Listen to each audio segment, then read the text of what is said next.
Hello, and thank you for checking out the Littrell Show, building businesses, bars, and brands. My name is Jason, and today I'm joined by the Executive Director of the New York City Hospitality Alliance, Mr. Andrew Rigie. He's been extraordinarily busy recently, and so I'm so delighted that he was able to give us a little bit of time to explain the work of the Hospitality Alliance and how they are impacting change and how they are affecting change in the hospitality industry on the local, state, and federal level. So please welcome Mr. Andrew Rigie. Welcome to the show, Andrew Rigie. Thanks for having me. So I have a million questions for you. You are, in my opinion, kind of like the Dr. Fauci of the hospitality industry. You are consistently diagnosing problems and kind of telling us what we need to do to solve them with your messaging through the Hospitality Alliance. If you were, there's so much going on. It's so complex. Tell me what your day is like today. Let's just start there. What are you covering today? Well, first, you were very generous in your description, and thanks for having me on the show. You're welcome, Doctor. Every day is different, but it's the same, which I've been hearing from other people as well. I am on constant meetings with government officials, constant meetings with restaurant, bar, nightclub owners, doing round-the-clock town halls with different industry groups, elected officials, government officials, business owners, operators, really just doing our absolute best to get a grasp on the size and scope of the issue and what the fixes are, both in the immediate crisis and then the midterm and really long-term recovery for the city's hospitality industry. So you're in constant communication with New York primarily. A big part of what you do is communicating with the local government, which happens to be like kind of one of the global hubs of nightlife. Absolutely. So what's the response been from the city of New York? Listen, I think this is unique in such that the restaurant nightlife industry is at the core of what's happening here. I keep saying that the nation's economy and New York City's economy is not going to recover unless restaurants and nightlife is at the core of that recovery. In New York City alone, there's more than 25,000 eating and drinking establishments employing more than 300,000 people. So we're not only critical and vital to the local economy, but also the social landscape. I mean, when you walk down the street, what gives New York City its vibrancy? It's the restaurants, it's the nightlife. Why do people move here from around the world? Well, a huge reason is to be part of our restaurant, our nightlife industry, go out to their local restaurant. We employ people from all walks of life. It doesn't matter what industry you're from. You probably have a relationship to your local pub, to your favorite, neighborhood cafe. If you're one of the 70 million tourists that come to New York City every year, you're coming here to go out and eat and drink and experience our culture and our Broadway shows. So we are such a part of the city, and we are the place where people come together, not for social distancing, but to gather and to socialize. So this crisis is having an extraordinarily devastating impact on our industry. And I am confident, unfortunately, that when we start to come out of the social distancing and quarantining, there's going to be profound effects on the recovery of our industry. So there's been kind of a historically contentious relationship between the Hospitality Alliance and delivery services like Grubhub, Uber Eats, and for a very good reason. I mean, I would say the word that comes to mind for me is predatory. Even now more than ever, they are putting people out on the streets and charging fees.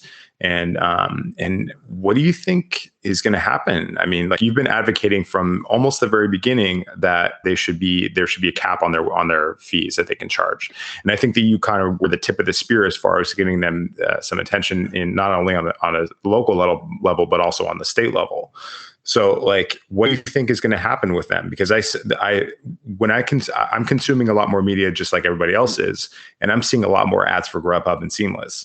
And so it seems like they're kind of putting their flag in the ground, and they're positioning themselves to be a part of the solution when they're in fact actually making a ton of money on this.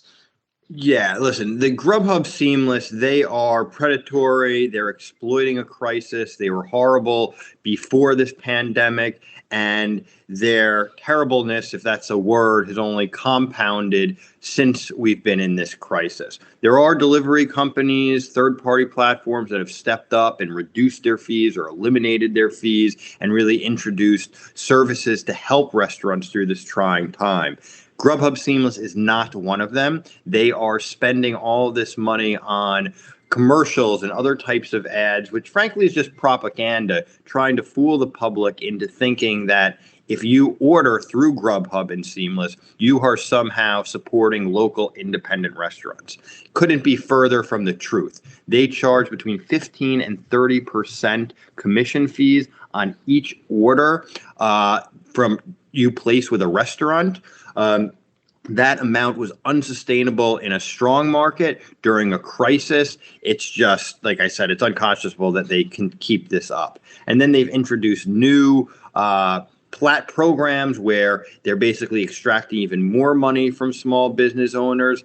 And they're in a difficult place because in places like New York City, where they own about 70% of the marketplace, you can't offer delivery and not be on Grubhub Seamless. And that's part of the problem. They own all the customer data. So if you want to leave, you lose the direct relationship with your customers. And then when they come out and release these programs that they're supposed to help the restaurant industry, that's not what's happening. The terms or conditions are very vague. They're making people sign contracts that have long-term implications. They're not waiving the fees as they first implied. They're just deferring them to a time when they'll collect them at some point in the future. So it's just going to create even more debt. And it's just really sneaky. They're untrustworthy. Yeah, that's a whole hour of just going back and forth in itself. I mean, it's like they've owned the market, they've cornered the market. So it's like you can't just go out and hire a driver for your restaurant because that's another line item on the budget. Exactly. And a lot of people can't afford that right now. So, I mean, setting that aside, you've also been advocating for the legal and regulatory ramifications and kind of blowback that's happened from this, working closely with Fox Rothschild and Bezetsky and Bookman. What do you see happening with the CARE Act and the PPP? And I mean, there's still a lot of it's wildly complex. It's very hard for people to apply. And it's a well that's ultimately going to run dry. And it's kind of really difficult to see what is your recommendation for action for small business owners in New York and nationally? Sure. So, the PPP, which is the Paycheck Protection Program, which is part of the CARES Act, the third big stimulus package the federal government passed, basically gives business owners 2.5 times their monthly payroll in the form of a loan that can then be converted into a forgivable grant if certain conditions are met. The problem is those conditions are not tailored in a way that makes sense for the restaurant and nightlife industry. So restaurants in New York City and around the country are required by government to be closed right now. What the PPP says is that we will give you this money as a grant if you hire back all of your employees to pre-pandemic levels by the end of June. Well, that doesn't make sense for restaurants because we don't even know if we're going to be able to reopen by June. And if we do, we certainly will not have the pre-pandemic sales necessary to sustain the pre-pandemic staffing levels. So it makes no sense for a restaurant or a bar to now hire back all of their employees that they just laid off or furloughed to only then lay them off or furlough them again at the end of June. And if they are unable to get to the full staffing levels, then it doesn't even turn into a grant. It becomes a huge loan that the business owner has to pay back within 2 years, which is the last thing we need to do is straddle our small business owners with more debt. So that's one big part that's a problem in the PPP for our industry. The second part is there's an allocation of how that money has to be used. 75% of the loan needs to go to labor costs. 25% can go to rent, utilities, and some other expenses.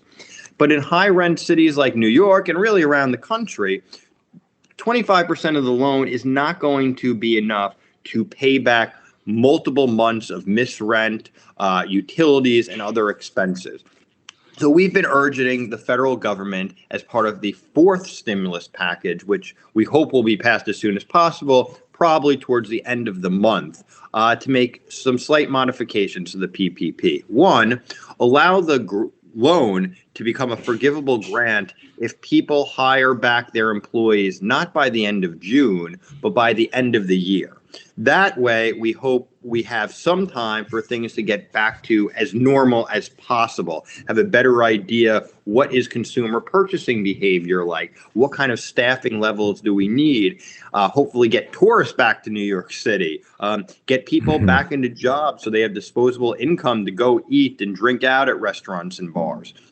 And the second part would be able to use more than the 25% of that loan towards rent and other expenses like utilities, et cetera. And we also think that you could increase the 2.5 time monthly payroll loan to more than 3 times, as that would get more money into the pockets of small business owners, which will then be just pumped right back into the local economy. Yeah, it seems like this the whole thing is very short-sighted, and this has kind of been the communication from the federal government that we want to reopen. Everybody wants to reopen, but not at the cost of the national health, because like what the real Dr. Fauci is saying is that if we open too soon, then there's going to be a second wave, and then everybody's going to get sick again, and we're back at square one. So what good is a stimulus package going to do us if we're going to default on all the debt anyways? Yeah, and listen, there's some industries where it may make sense. If you're still working, but you're working from home, you're working remotely, then the PPP may work for you. But in the case of the restaurant and the nightlife industry, it's clearly different. If you're a bartender, you're not really doing virtual bartending while your bar is closed. You are out of work, so it's not going to help you. So who is advising the president for national policy, and how? I saw that there was a panel of like some very wealthy people. They're all white men. They're all like multi-thousand unit owners of restaurants. And so who is advising the president, and what are they advising him to do? Yeah. So the White House just announced this large panel of advisors from various industries, and I think there's maybe 17 or so from the restaurant industry. And listen, they're very accomplished, smart restaurateurs. Don't get me wrong; it's not a knock to them, but they represent all the biggest chains from the McDonald's on down. There's a handful, I forget exactly, maybe 4 or 5, what you would say, kind of independent restaurateurs. Danielle Boulud from the Dynex Group, who's a friend and incredible chef and restaurateur, Thomas Keller, and they're great to have kind of representing the independents. But again, these are not your local mom and pop, business owners. There certainly, as you mentioned, should be more diversity. It's mostly, kind of older white men from large, successful restaurant groups, which are a vital part and segment of the industry, but obviously are not even close to representative of the diversity of the nation's restaurant industry, and therefore can't fully represent the needs of all these business owners. So, listen, it's not too late. You can definitely identify a more diverse group of restaurateurs from around the country.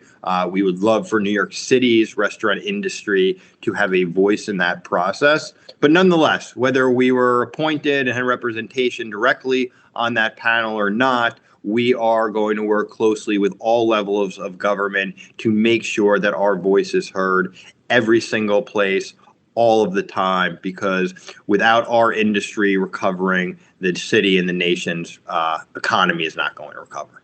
Absolutely. I think we can probably all agree on the meal expense deduction, though, right? Mm-hmm. I mean, as long as people can go out. Yeah, I mean, as long as people can go out and expense their meals, how does it work now, and what is the proposal for how that would work in the future?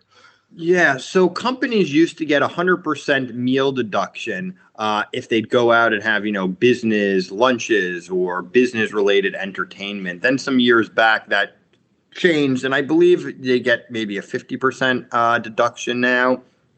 But the president has mentioned it multiple times in supportive of bringing back the 100% deduction. This hopefully will encourage corporate behavior once we get onto the other side of this to go out, eat, drink, entertain their employees and their clients to help spur economic activity. There's been calls to also expand a tax deduction for meals and beverages to everyday citizens. So you could then deduct those meals on your tax return, which I think is another excellent idea, because we're going to have to get people out and about and shopping the local economy. We are the backbone of this country, restaurants and retail. And for a full recovery from an economic perspective, we need people to be spending, but we also need people to get back to socializing and just being out and about. And it's, too early to tell. How are people going to be impacted? Look, I'm sure there's going to be people that are going to, run out of the doors and hug each other and be like, all right, it's time to party. And that's not necessarily a good thing to do at all. I think there's also going to be a lot of people that are going to be very uneasy. I mean, when are you going to be comfortable standing 5 deep at a busy bar pushing through to get your beer? When you go into a restaurant and the host walks you to your table and hands you a menu, are you going to be comfortable doing that? Handing your credit card over. All these little interactions that in the past we never thought about, they are going to become top of mind to people. And I think with time, like all else, we start to forget a bit and kind of get back to our normal behavior. But I think we'll also see things like mobile payments, which are much more popular outside of the U.S., but have been growing, within the U.S., within the restaurant nightlife industry. I wouldn't be surprised if we saw an expansion because it's contactless.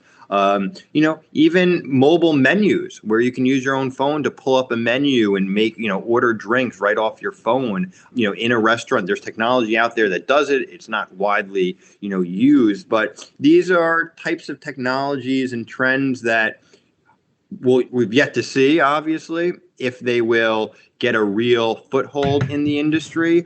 But because of the way of the world today, you could see why people would be more inclined to use them.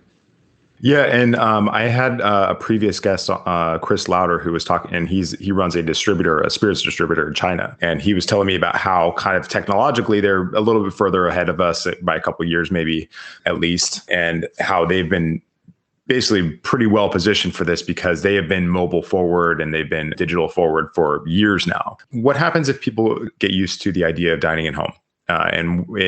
Could this possibly be the rise of automation and ghost kitchens?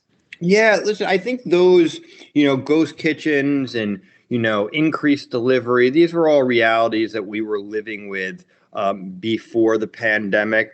I still have this deep held belief that while delivery and ghost kitchens and all of these things are great, they can be great for business, they can be great for convenience. Certainly, they all do pose their challenges, both ghost kitchens and third-party deliveries, which I've written and spoken extensively about, and we somewhat touched on earlier. There is a human need for socialization and interaction. We are the hospitality industry because we show hospitality. We welcome people into our venues to take care of them, to give them an experience, frankly, that they can't have in their home or they can't get from ordering a ghost kitchen. So I do not think this is the end of, kind of in dining and in drinking experiences as we know it. I think that there's going to be a long period of time before things get back to normal. As I mentioned, people having disposable income, people being comfortable to be out in venues. I mean, just think of concerts and music venues and stuff of that nature. When are we going to get back to all of that? So I think in some ways, this will certainly exacerbate who's ordering third party. Are ghost kitchens a more sustainable way to, support your brick and mortar business or just have a ghost kitchen with no brick and mortar, a virtual restaurant? But the human need is there and people will eventually come back. to be together and socialize. The reason I was asking in conjunction with the, talking about China being ahead of us a bit in as far as technology and how they deliver restaurant experiences is because they have been delivering cocktails for years. What would happen if we were allowed to continue delivering cocktails and alcoholic beverages, composed alcoholic beverages? Yeah, so we'll see. So we were, an intricate part of making that happen. Early on, when restaurants went to delivery only, we had multiple conversations with the state liquor authority about permitting this behavior. Prior, you could only deliver beer. Now you can do spirits and wine, cocktails. And we've heard from some restaurants, it's been a huge boon because people are at home like, I want a margarita. I want, this, I want that.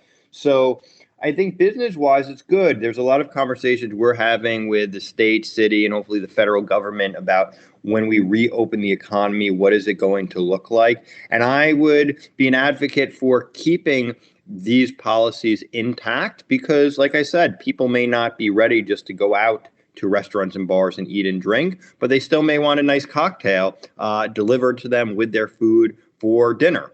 So I think it makes sense economically, as long as it can continue to be done responsibly for the industry. And it's going to be part of a whole, what I'm calling a restaurant rescue and save nightlife plan. That's going to be a list of policies that need to be enacted at the city, state, and federal level to help restaurants and bars during the immediate crisis, during the more kind of immediate aftermath when we start to reopen to the public, and then during the long-term recovery period. And there's some concrete policies when it comes to streamlining the permitting and licensing processes involved with state liquor law, health department, labor law regulation. So, all of these things are going to have to be done in a coordinated fashion. And then I suspect as we start living through the recovery, we're going to face new challenges and have new ideas of policies that we need to enact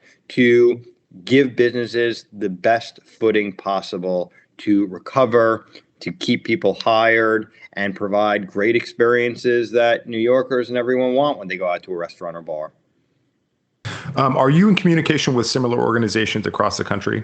I know that you had a relationship with like the DC Alliance, and tell us about that. We've spoken closely with the Restaurant Association in DC, folks really all around the country, even the State Restaurant Association, and just trying to get a hold on what are they hearing from their businesses. While every situation is definitely unique, there's so many similarities, especially in the more metropolitan places. But really across the country, it doesn't matter if you're in a suburb, a country, or a city. If you can't run your business, you have significant challenges. And if your customers are not going to be comfortable coming back to eat and drink, there's challenges. So we've had those types of discussions.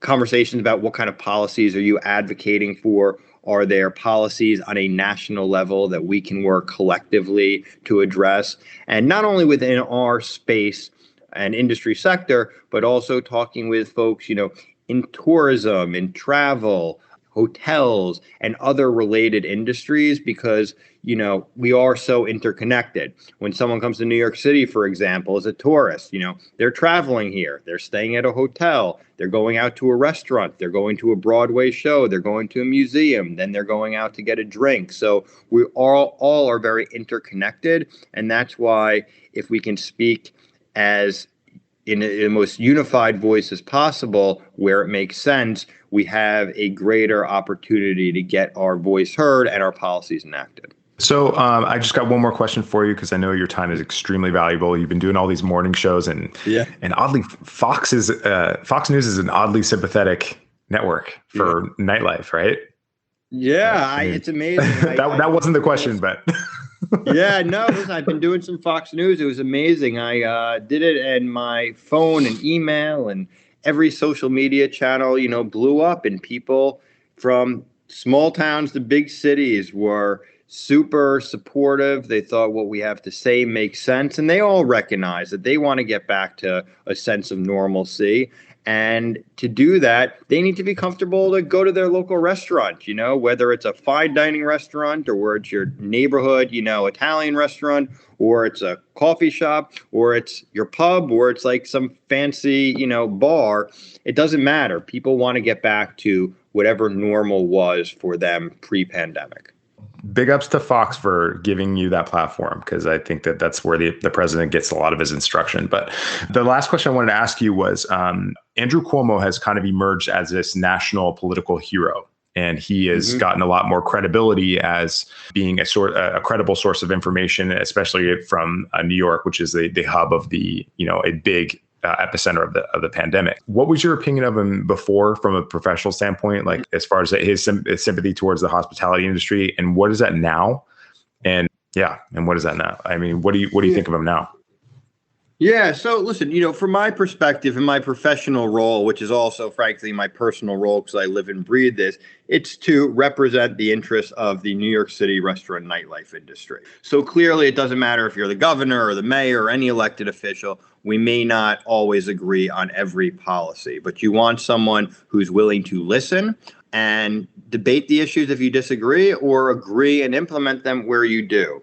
And I think the governor has been masterful in many ways, both pre-pandemic, but this has given him an opportunity to really shine a spotlight on his skills. And I think Governor Andrew Cuomo in particular excels during a crisis. And that's time when many leaders stand up and people take note because they're concerned and they want leadership. And I think he's done a phenomenal job there. I think he and others have rightly been focused on containing the public health crisis and ensuring, to the best of their ability, public health and safety, although it's a crisis. I mean, there's thousands upon thousands of people dying that are sick. And again, there's no real end in sight.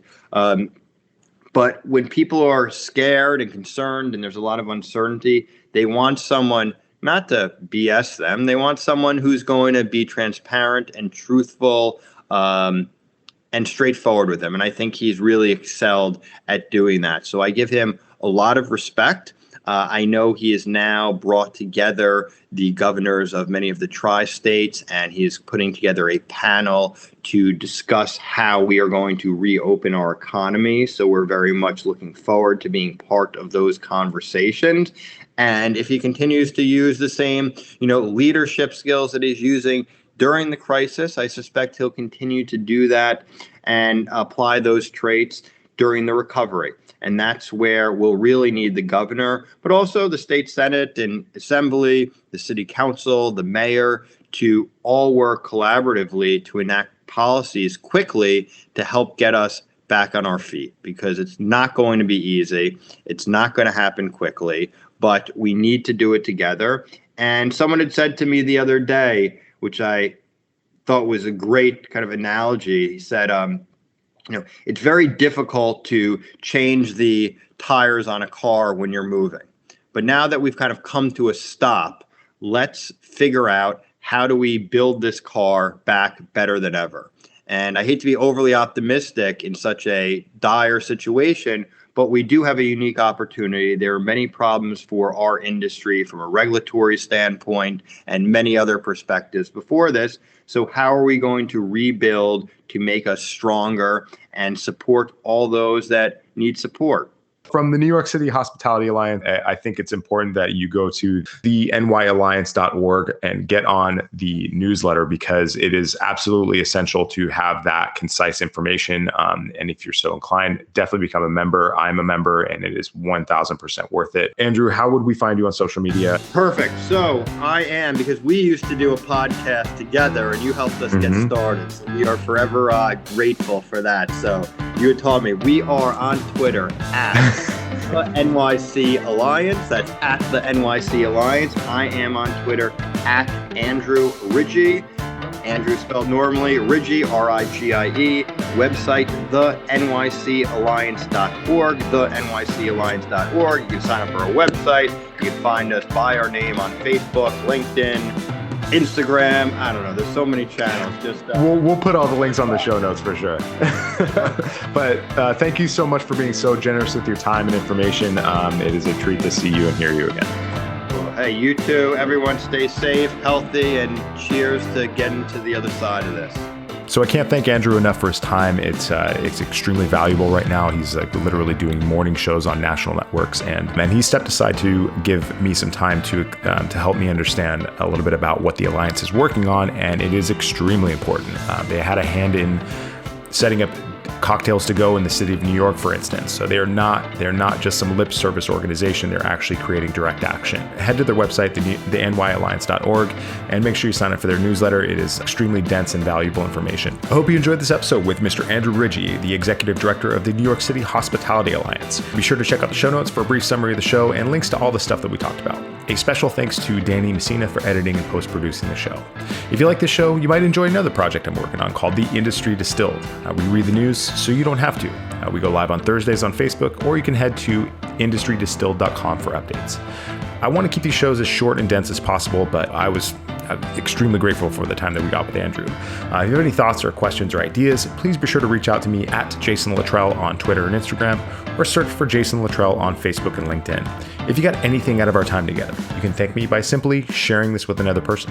If you loved the show, please hit the subscribe button, leave a rating, review, or comment on iTunes, Spotify, Stitcher, Pocket Casts, iHeartRadio, or wherever you get your podcasts. I hope you enjoyed this episode, and I can't wait to see you next time. Thank you.